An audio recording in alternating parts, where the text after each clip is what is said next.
রাজশাহীর কাটাখালী থেকে কুখ্যাত মহিলা মাদক ব্যবসায়ী জেসমিন ওরফে বিবিজানের সহযোগীদের গ্রেফতার করেছে র‍্যাব ৫। অভিযানে উদ্ধার হয়েছে ৫৩ কেজি ৮৫০ গ্রাম গাঁজা।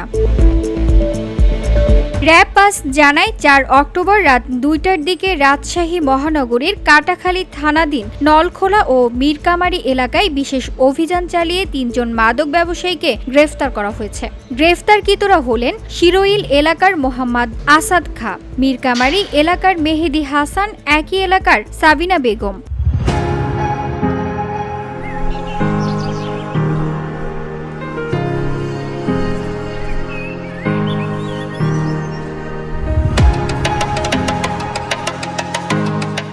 র‍্যাব ৫ এর প্রেস বিজ্ঞপ্তিতে জানা যায়, গ্রেফতারকৃতরা জেসমিন ওরফে বিবিজানের মাধ্যমে গাঁজা পরিবহন ও বিক্রি করত।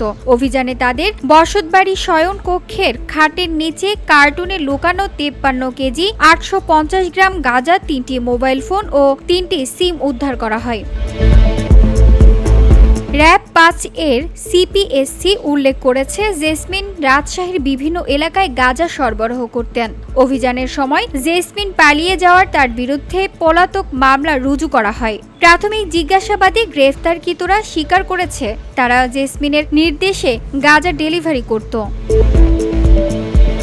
র‍্যাব ৫ এর পক্ষ থেকে বলা হয়েছে, দেশের সার্বিক আইনশৃঙ্খলা পরিস্থিতি বজায় রাখার জন্য তারা সব ধরনের অপরাধীদের বিরুদ্ধে নিয়মিত অভিযান চালিয়ে আসছে। মাদক, সন্ত্রাস, অস্ত্র ও ছিনতাইকারীদের বিরুদ্ধে র‍্যাবের অভিযান অব্যাহত থাকবে। VOD Bangla news desk.